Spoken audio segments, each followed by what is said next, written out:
은혜가 풍성하신 아버지 하나님, 지난밤도 주님의 날개 그늘 아래에서 저희들을 눈동자와 같이 보호하여 주셨다가 새날 새 아침을 열어주시니 감사를 드립니다.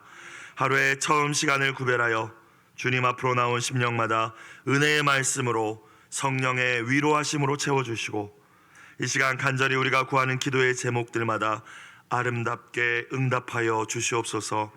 주님, 우리의 기도와 신앙이 날마다 더욱 성숙하게 하여 주시어 언제나 먼저는 하나님의 나라와 의를 먼저 구할 줄 알게 하여 주시고, 우리가 먹든지 마시든지 살든지 죽든지 주님의 영광만을 위하여 살아가는 이 한날이 되게 하여 주옵소서. 언제나 우리에게 미래와 소망을 주시는 예수님의 이름으로 기도드리옵나이다. 아멘. 하나님 말씀 구약 호세아 8장입니다.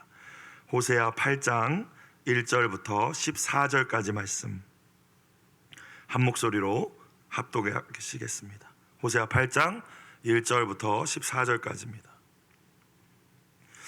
나팔을 너의 입에 댈지어다. 원수가 독수리처럼 여호와의 집에 덮치리니 이는 그들이 내 언약을 어기며 내 율법을 범함이로다. 그들이 장차 내게 부르짖기를 나의 하나님이여 우리 이스라엘이 주를 아나이다 하리라. 이스라엘이 이미 선을 버렸으니 원수가 그를 따를 것이라. 그들이 왕들을 세웠으나 내게서 난 것이 아니며 그들이 지도자들을 세웠으나 내가 모르는 바이며 그들이 또 그 은금으로 자기를 위하여 우상을 만들었나니 결국은 파괴되고 말리라. 사마리아여 내 송아지는 버려졌느니라. 내 진노가 무리를 향하여 타오르나니 그들이 어느 때에야 무죄하겠느냐.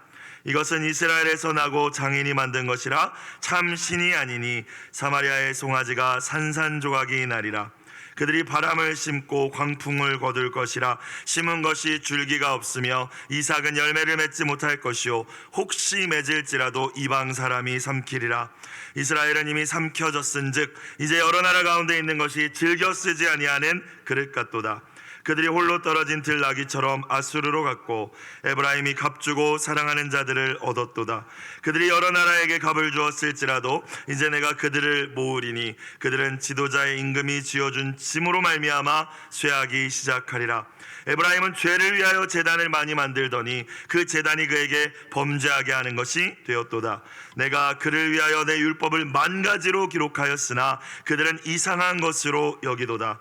그들이 내게 고기를 제물로 드리고 먹을지라도 여호와는 그것을 기뻐하지 아니하고 이제 그들의 죄악을 기억하여 그 죄를 벌하리니 그들은 애굽으로 다시 가리라. 이스라엘은 자기를 지으신 이를 잊어버리고 왕궁들을 세웠으며 유다는 견고한 성읍을 많이 쌓았으나 내가 그 성읍들에 불을 보내어 그 성들을 삼키게 하리라. 아멘. 이 아침 우리에게 말씀을 통하여 은혜 주시고 또 도전하실 하나님을 기대하며 겸손히 나아가는 모든 분들이 되시기를 주님의 이름으로 축복합니다. 오늘 말씀은 어제 말씀에 이어서 북이스라엘을 향한 선지자 호세아의 심판 선언입니다. 호세아서를 우리가 계속 보면서 이 호세아서가 우상 숭배 그리고 불신앙을 향한 신랄한 꾸짖음 그리고 심판의 선언으로 가득 차 있음을 발견할 수 있습니다. 그래서 말씀을 준비하는 저도 또 묵상하시는 여러분도 또 말씀을 듣는 여러분도 이 진노와 심판의 말씀만 가득한 참 불편하고 부담스러운 책이다라고 생각하실런지도 모르겠습니다. 그러나 호세아서야말로 사랑과 회복의 책임을 깨닫는 이 아침이 되시길 주님의 이름으로 축원합니다.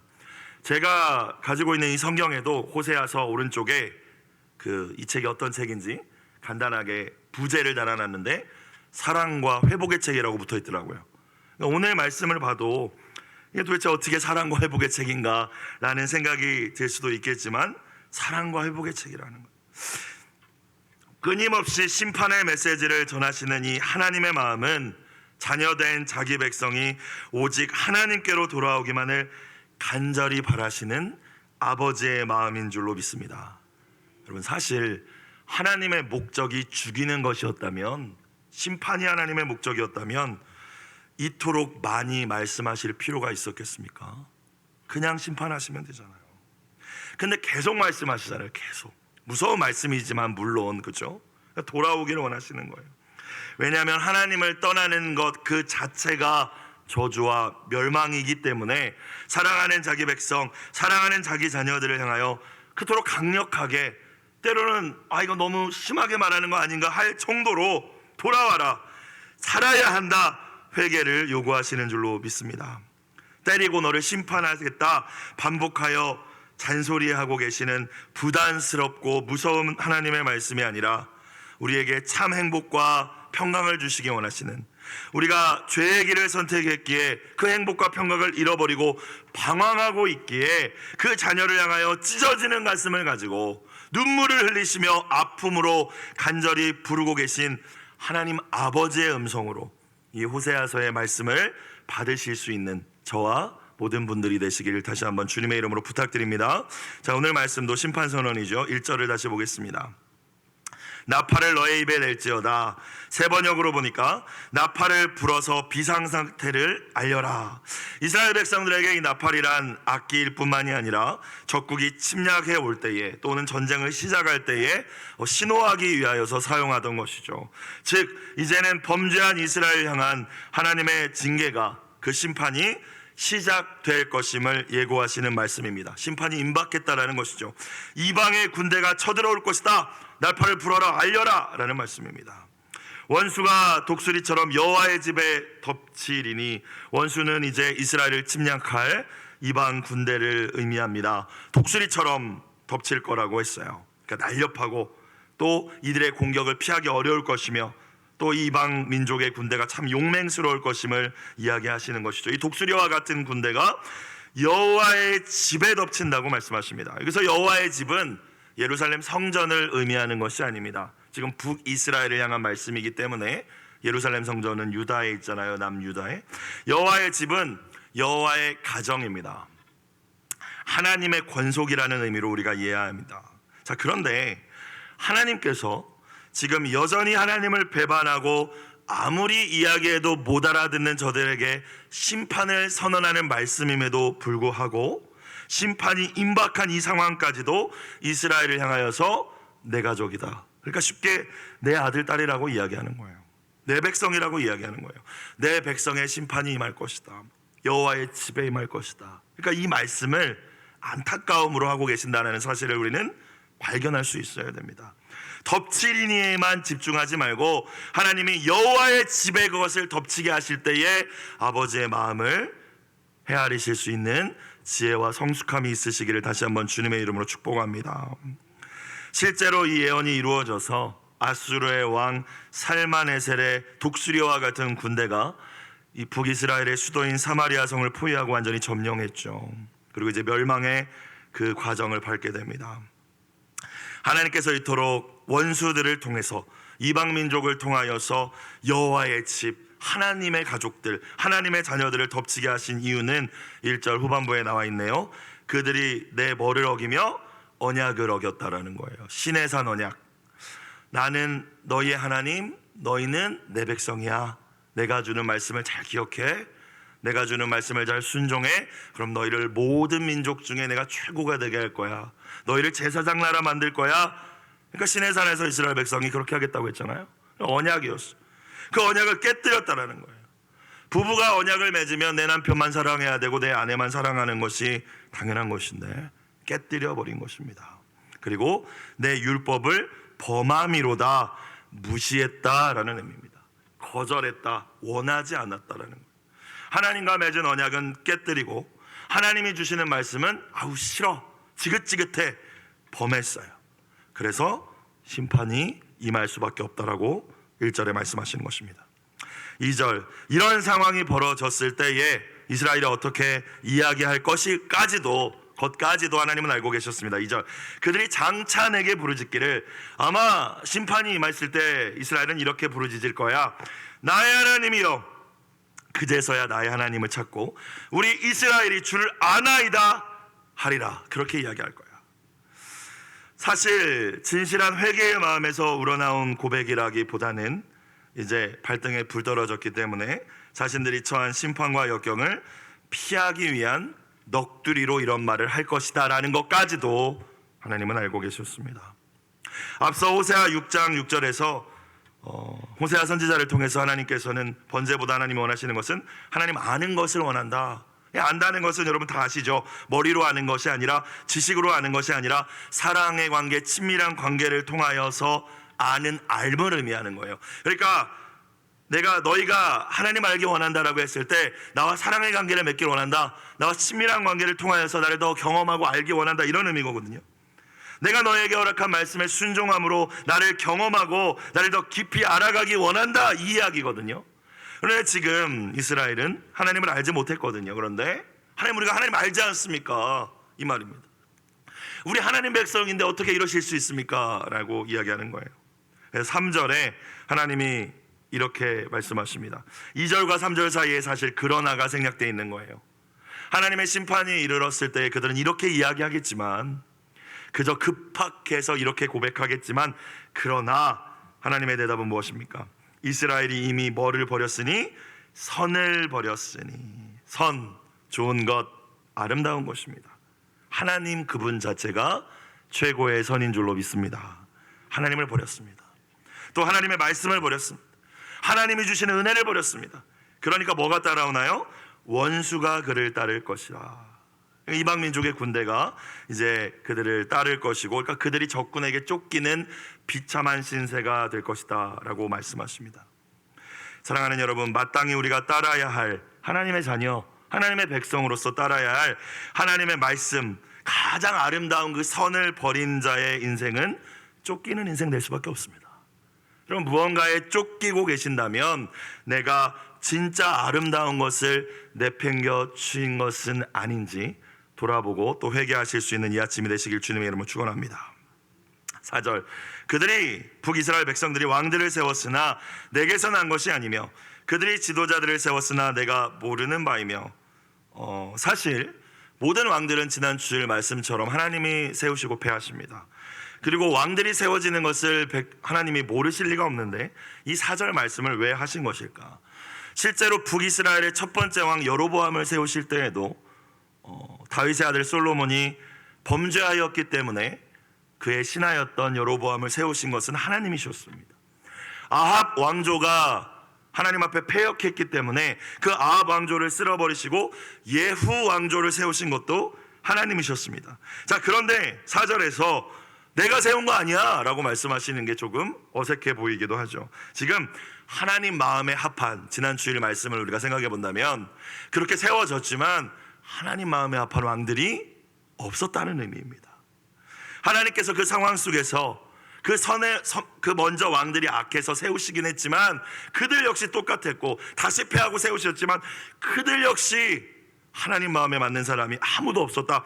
북이스라엘의 모든 왕들이 내가 세운 왕이 아니었다라고 그래서 이야기하고 계시는 거예요. 하나같이 다윗을 따르는 왕들은 하나도 없고 그 여로보암의 범죄함을 따라서 악행을 행하는 다 왕들이었습니다. 또 그들의 범죄함은 무엇이었어요? 4절 후반부, 그들이 또 그 은금으로 자기를 위하여, 언제나 우상 숭배의 시작은, 이유는 자기 자신을 숭배하는 겁니다. 그죠? 우리가 신앙생활을 하면서도 나를 위한 신앙생활을 하고 내 소원 안 들어줬다고 하나님 앞에 삐지고, 여러분 이거는 사실 우리가 진짜 하나님 섬기는 것인지 우상 숭배하는 것인지 돌아봐야 됩니다. 우상 숭배자의 첫 번째 특징은 자기를 위하여입니다. 자기를 위하여 우상을 만들었나니 결국은 그 우상은 파괴되고 말 것이라고 말씀하십니다. 북이스라엘 역사의 시작 자체가 우상으로 시작합니다. 다 알고 계시겠지만 우리가 열왕기 상하 말씀을 통하여 이미 나누었듯이 여로보암이 왕으로 세워진 이후에 모든 온 이스라엘 백성은 나라가 갈렸을지라도 절기마다 또 하나님한테 예물을 드릴 때에는 유다 예루살렘에 있는 성전에 가서 그 제단에 예물을 드리는 것이 하나님의 율법이었어요. 그게 하나님이 정해놓으신 법이었어요. 그런데 생각해 볼 때 자꾸 절기마다 내 백성이, 이제는 북이스라엘의 왕이지 않습니까? 여로보암이. 그때마다 유다를 가면 이 백성들 마음이 다 돌아서는 거 아니야? 그러니까 베델과 북이스라엘의 베델과 단에다가 제단 만들어 놓고 금송아지 만들어 놓고 자기 멋대로 제사장 세운 다음에 자기 멋대로 절기들 세운 다음에 이제는 우리가 독자적으로 가자. 자, 이거 우리가 섬기는 하나님은 송아지 하나님, 이렇게 만들었죠. 그러니까 우상을 만들므로 북이스라엘이 시작된 거죠. 이게 여로보암의 죄이지 않습니까? 하나님 다 이것들을 알고 계셨고 계속해서 그 죄가 모든 여러 왕들에 의해서 이어져 왔고 결국 파괴되고 말리라 말씀하십니다. 여러분, 우상과 우상을 숭배하는 자의 운명은 동일하다는 사실을 기억하실 수 있기를 주님의 이름으로 축복합니다. 우상도 파괴되고 말 것이요, 우상을 숭배하는 자도 하나님의 심판을 피할 수 없습니다. 5절, 사마리아여, 이스라엘의 수도였습니다. 북이스라엘의, 너의 송아지는 네가 그렇게 섬기던 우상은 버려졌다. 아무 쓸모가 없는 것이다. 내 진노가 무리를 향하여 타오르나니, 하나님의 우상 숭배에 대해서 얼마나 정말 진노하시는지를 보여주는 말씀이죠. 그들이 어느 때야 무죄하겠느냐? 도대체 얼마나 내가 너희에게 이야기해야 너희가 그 죄에서 돌이키겠느냐? 너희가 정결해지겠느냐? 라고 말씀하고 계시는 것입니다. 6절, 이것은 이스라엘에서 나고 장인이 만든 것이라 참신이 아니니 사마리아의 송아지가 산산조각이 나리라. 다른 번역을 보니까 이것은 이스라엘에서 나고, 이 부분에 다른 번역은 하나님의 백성 이스라엘에서 어떻게 우상이 나올 수 있느냐, 이렇게 탄식하는 표현이더라고요. 그럼 하나님이 저와 여러분을 향하여서 동일하게 말씀하고 계실 줄도 모릅니다. 어떻게 내 백성 너희 가운데에서 우상을 섬길 수 있냐? 성은교회 교인들아, 성도들아, 정은천 목사야, 어떻게 내 종에게서 우상이 나올 수 있냐? 지금 이 말씀이잖아요. 어떻게 이스라엘에서 이 우상이 났냐? 그것은 장인이 만든 것일 뿐이다. 신이 아니지 않느냐? 그 우상의 결국은 산산조각 나는 것이지 않느냐라고 하나님 말씀하시죠. 7절 말씀에서 오늘 큐티 제목이 나온 것 같아요. 그들이 뭐를 심고 바람을 심고 광풍을 거둘 것이라 하나님 말씀하십니다. 우상 숭배의 결말에 대해서 말씀하시는 것입니다. 바람이라는 것은 허무한 것을 의미합니다. 그러니까 우상을 숭배하는 것은 아무리 열심히 무언가를 한다 할지라도 허무한 것, 바람은 심을 수 없잖아요. 잡히지도 않고 심는다고 뭐가 나오지 않지 않습니까? 우상을 계속 숭배하는 것은 바람을 심는 거다. 여러분, 그런데 뭘 거둔대요? 바람을 심었는데 바람을 거두는 게 아니라 다른 단어를 사용하셨어요. 광풍을 거둘 것이라. 허무한 것을 심어서 허무한 열매를 거두게 될 건데, 그 허무한 열매는 그냥 너 자신만 허무하게 할 뿐만이 아니라 내 인생 전체와 네 가정과 네 공동체 전체를 쓸어버리는 광풍으로 임할 것이다 라고 하나님이 말씀하십니다. 우상 숭배의 결과가 얼마나 참혹할 것임은 하나님은 거듭해서 말씀하고 계시는 거예요. 그러면 저는 우상 숭배하지 않는데요, 목사님. 여러분, 이렇게 우리가 생각하실 수도 있겠지만 우리의 마음속에 누구나 숨은 우상이 있지 않습니까? 다 아시잖아요. 하나님보다 내가 지금 더 의지하고 있는 것, 하나님보다 내가 더 사랑하는 것, 그냥 쉽게 얘기해서 하나님이 나에게 이 수준까지 원하시는데 나를 이 수준에 도달하지 못하게 방해하고 있는 것, 그게 우상입니다. 밤에 핸드폰보다 늦게 자서 내가 기도의 재단을 쌓을 수 없으면 핸드폰이 우상이니까 갖다 버려야 되는 거죠.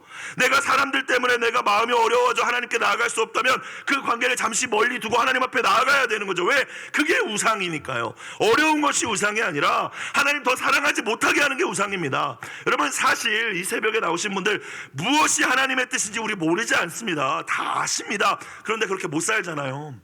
그 못 살게 하는 게 무엇입니까? 우상이라고요. 그 우상을, 바람 같은 그 우상, 아무것도 아닌 그 우상에 집착하며 살면서 계속 심으면서 내가 잘하고 있지, 내 신앙생활 열심히 하고 있지. 여러분, 하나님 그렇게 말씀하시지 않습니다. 심은 대로 거두는 것이 하나님의 공의의 법칙입니다. 여러분, 육적인 것을 심으면 썩어질 것밖에 거둘 수 없죠. 그죠? 영적인 것을 거둘 때 신령한 것을 거두죠. 영생을 거두죠. 하나님의 복을 거두죠. 뭐 심은 게 없는데 어떻게 거둘 수 있겠습니까? 근데 우리가 맨날 무엇을 심는지 돌아봐야 된다는 거예요. 바람을 심고 있을 수 있어요. 바람을, 아무것도 아닌 것을 심고, 그리고 그 열매는 뭐래요? 광풍이라고 말씀하십니다. 광풍이라고. 이 아침 기도하실 때 다른 여러 가지 기도의 제목들도 있으시겠지만 말씀을 비추어서 우리 마음에 숨어있는 우상이 무엇인지를, 하나님이 나에게 영적으로 이 정도의 성숙을 지금 계속 원하신다고 아마 올 한 해 여러분에게 계속 말씀하셨을 거예요. 여러분이 모르시지 않으실 거예요. 은천아, 그거는 아니다. 그거는 내려놔라. 그거는 포기해라. 한 발짝 더 나가라. 그런데 계속 고집 부리고 있는 그 부분이 있을 거예요. 여러분, 바람을 심고 있는 그 하나님 앞에서의 죄악을 포기하고 내려놓는 이 귀한 새벽이 되시길 주님의 이름으로 축복합니다. 그래서 그 우상 숭배자는 광풍을 거두게 될 건데, 다 7절 후반부 계속 봅니다. 심은 것이 줄기가 없으며 아무것도 없으니까, 우상 숭배는 허무한 것이니까 거둘 게 없죠. 이삭은 열매를 맺지 못할 것이고 혹시 맺을지라도 이방 사람이 삼키리라 라고 말씀하십니다. 8절, 이스라엘은 이미 삼켜졌은즉, 이스라엘이 이미 멸망했다라고 이야기하는데 사실 호세아가 이 이야기를 할 때 아직 안 멸망했어요. 그런데 이미 삼켜졌다라고 표현하고 있는 것은 너희가 끝까지 회개하지 않는다면 이 말씀은 정말 이루어질 거야 라는 의미입니다. 이제 여러 나라 가운데 있는 것이 즐겨 쓰지 아니하는 그릇 같도다. 깨어져서 버림받는 그릇의 모습과 같다. 하나님께서 이스라엘을 구별하실 때 하나님의 꿈이 무엇이었을까요? 하나님은 이스라엘만 사랑하셔서 수많은 민족 속에서 이스라엘을 선택하신 것이 아니죠. 저와 여러분만 사랑하셔서 하나님의 백성 삼으신 것이 아니지 않습니까? 다 사랑하십니다. 하나님은 모든 열방의 하나님이 되시는 줄로 믿습니다. 이집트의 하나님도 되시고 아수르의 하나님도 되시죠. 그래서 하나님은 이스라엘을 선택하셨어요. 잘나서가 아니라 가장 작아서, 가장 보잘것 없어서 사랑하셔서 이스라엘 선택하시고, 너를 내 제사장 나라로 만들게. 제사장 나라가 뭐예요? 하나님께로 나아갈 수 없으니까 너가 다리 역할을 좀 해줘. 네가 먼저 하나님 백성답게 살아서 네가 그리고 하나님이 어떤 분인지 보여줘서 삶으로. 그래서 저들이 우상은 다 허무한 거구나, 바람을 심는 거구나, 이스라엘이 섬기는 저 하나님이 진짜 하나님이구나, 이스라엘 보고 우리도 하나님께 나아가야지, 이게 하나님의 원하시는 것이었는데, 그게 하나님께서 이스라엘을 사용하시기 원하시는 목적이었는데 이스라엘 실패했잖아요. 그죠? 여러분, 저와 여러분은 어떠십니까? 저와 여러분이 잘나서, 제가 잘나서 목사가 된 게 아니라 하나님께서 먼저 은혜 주셔서 어쩌면 가장 보잘것 없어서 목사로 삼으셨을 수 있는데, 그렇다면 우리에게 원하시는 것은 제사장 나라 되라고 우리를 부르신 줄로 믿습니다. 누군가 아직도 예수님 모르고 하나님 자녀 백성 아닌 자들에게 하나님 어떤 분이신지 네 삶을 통해서 보여줘야 되는데, 세상 사람의 수준조차도 이루지 못하는 우리의 모습을 보면서 누가 하나님을 믿겠어요? 하나님 오늘 말씀하시는 거예요. 깨어진 그릇 같다. 이방 민족 가운데 내가 너희를 둔 것은 진짜 하나님 믿는 사람들은 다르구나. 세상 사람들이 볼 때 그걸 원하셨던 건데, 하나님은 우리의 삶의 모습이 즐겨 쓰지 않는 그릇, 깨어져서 버림받는 그릇과 같지는 않은지 돌아봐야 된다는 것이죠. 제 모습도 마찬가지입니다. 9절, 그들이 홀로 떨어진 들나귀처럼. 여전히 계속 하나님은 말씀하시지만 홀로 떨어졌다라는 것은 계속 고집부린다라는 뜻이에요. 들나귀는 성경에서 성적인 욕망이 넘쳐나는 짐승으로 표현됩니다. 우상 숭배의 탐욕이 가득한 어떤 이스라엘 백성을 비유로 표현할 때 들나귀를 쓰거든요. 아수르로 갔다라는 게 뭐예요? 하나님께 와야죠. 하나님께. 여러분, 결국에 아수르가 이스라엘 멸망시키는데 자신들의 도움이신 하나님을 버리고 아수르로 가고 있다는 거예요. 이스라엘이 지금 그러고 있어요. 들나귀와 같이. 에브라임은 북이스라엘을 상징하는 지파이지만 북이스라엘 전체를 상징합니다. 값주고 사랑하는 자들을 얻었도다. 자신의 몸과 자신의 마음을 다 내어주고 지들이 원하는 것을 얻었도다. 그러니까 지들이 이방 민족과 이제는 동맹을 맺은 것을 하나님 말씀하시는 거예요. 다른 번역을 보니까 자기 몸을 팔면서 이방 민족과 연합했다, 이렇게 번역되어 있습니다. 진짜 도움이 하나님이신데, 하나님이 계속 나에게 돌아오라 말씀하시는데 홀로 떨어진 고집부리는 들나귀처럼 계속 자기의 고집대로 가고 있다는 거예요. 하나님이 내게 주신 복도 거기다 다 갖다 바치면서. 여러분, 이게 우리 모습일 수 있다는 것입니다.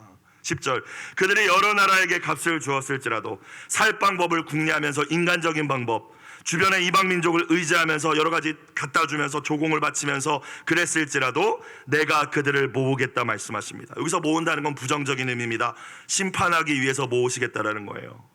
아무리 인간적인 방법으로 우리가 피하려고 하나님께 돌아가는 것이 유일한 방법인 줄로 믿습니다. 다른 방법으로 우리가 살려고 해도 살 수 없다라는 거예요. 하나님 말씀하시잖아요. 하나님께 돌아가는 것이 유일한 살 길인데, 니네가 여기에다 갖다 주고 살살 보이고 잘 보인다고 해서 피할 수 없는 것이라는 거예요.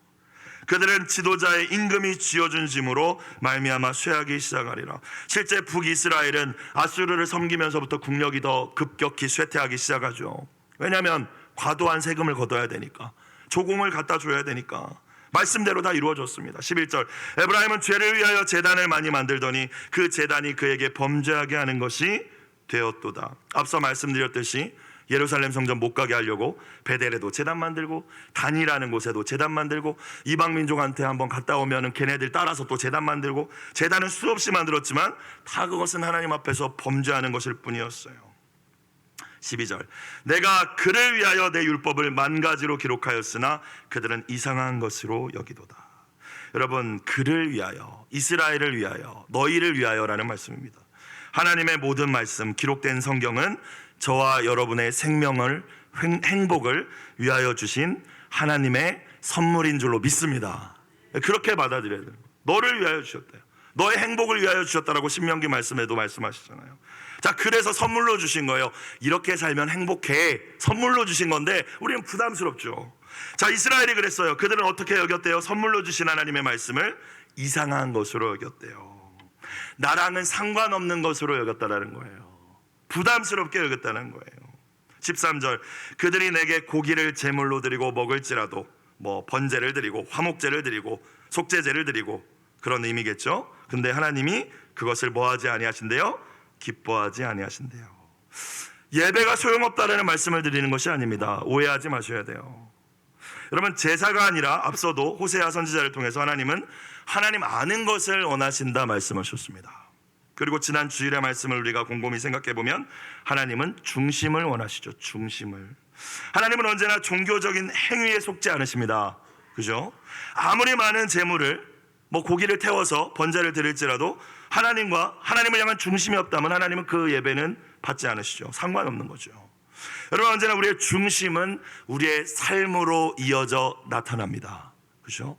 우리가 말하는 것이 우리의 중심이고 우리가 선택하는 것이 우리의 믿음이고 우리가 살아가는 방식이 우리의 믿음이지, 주일날 모여서 예배드리는 것 중요하지 않다는 말씀이 아니에요. 오해하지 마세요. 중요하고 하나님 받으시기에 아름다운 것이지만 우리의 중심이 하나님을 떠난 상태로 와서 아무리 예배를 드려도 하나님은 13절 말씀으로 우리에게 말씀하실 것입니다. 아무리 너희가 그래도 나는 기뻐하지 않는다. 삶으로 이어지는 예배를 드리지 않는다면 우리가 예배 때마다 재헌신의 시간이 있지 않습니까? 재헌신이 뭐예요? 하나님, 이제는 다시 이렇게 살아볼게요, 이거잖아요. 하나님, 제가 다시 결단해 볼게요. 그래서 기도도 받는 거잖아요. 나와서 우리 힘으로 안 되니까. 재헌신입니다. 재헌신으로 이어지지 않은 예배는 하나님 보실 때 아무것도 아니라는 것입니다. 여러분, 이스라엘이 예배를 안 드린 것이 아니지 않습니까? 13절 후반부 이제 그들의 죄악을 기억하여 그 죄를 벌하리니 그들은 애굽으로 다시 가리라. 다시 노예의 신분으로 전락하게 될 것이다 라는 의미죠. 실제 애굽의 지배를 받지는 않았지만. 마지막 14절 이스라엘은 자기를 지으신 이를 잊어버리고 왕궁들을 세웠으며 유다는 견고한 성읍을 많이 쌓았으나 내가 그 성읍들에 불을 보내어 그 성들을 삼키게 하리라. 진짜 중요한 것을 우리가 놓칠 때가 많죠. 하나님이 원하시는 것은 하나님을 기억하고 하나님을 섬기는 것인데 타락한 이스라엘 백성은 왕궁을 열심히 세웠습니다. 또 남유다는 견고한 성읍을 많이 쌓았습니다. 이제 우리는 행복할 거야. 이제 우리는 안전하겠지. 여러분, 저와 여러분은 어떠십니까? 우리의 인생이 정말 성을 쌓고 있는 인생입니까? 아니면 하나님이 기뻐하시는 삶의 예배의 제단을 쌓는 인생이십니까? 우리가 세운 왕궁과 견고한 성읍이 아니라 오직 하나님만이 저와 여러분의 자랑이 되실 수 있기를 주님의 이름으로 축복합니다. 여러분, 우리의 안전은, 우리의 행복은 우리가 쌓은 무언가가 아니라 오직 참 보호자 되시는 하나님께 달려 있는 줄로 믿습니다. 하나님 없이 쌓은 부, 하나님 없이 쌓은 명예, 권력 한순간에 사라져버릴 수 있는 허무한 것임을 14절의 말씀을 통하여서 깨달으셔야 된다는 것입니다. 이스라엘은 하나님의 백성이었지만 주님과 관계없는 우상을 섬겼고 말씀과 관계없는 삶을 살았고 주님이 바라시지 않는 형식적인 예배에만 몰두했습니다. 저와 여러분은 주님이 인정하시는 삶을 살고 주님이 기뻐하시는 예배를 드리실 수 있기를 주님의 이름으로 축복합니다.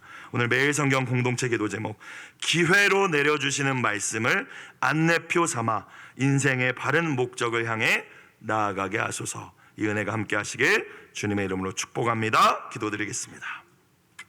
사랑과 은혜가 풍성하신 아버지 하나님, 오늘 말씀을 통하여 우리 안에 숨겨진 우상이 무엇인지 바로 깨닫게 하여 주시고 하나님이 원하시는 진정한 회개로 나아가게 하여 주시옵소서. 하나님 언제나 우리에게 원하시고 하나님이 기뻐하시는 것이 우리의 종교적인 행위가 아니라 우리의 하나님 앞에서의 변화된 삶임을 기억하게 하여 주시고, 나의 행복, 나의 안전을 위하여 스스로 무언가를 쌓으려는 허무한 노력을 다 멈추고 먼저 하나님의 말씀에 순종할 줄 아는 믿음을 더하여 주시옵소서. 예물 드린 손길을 기억하여 주시고 간절히 드린 눈물의 기도에 주님 선하게 응답하여 주옵소서. 예수님의 이름으로 기도드리옵나이다. 아멘.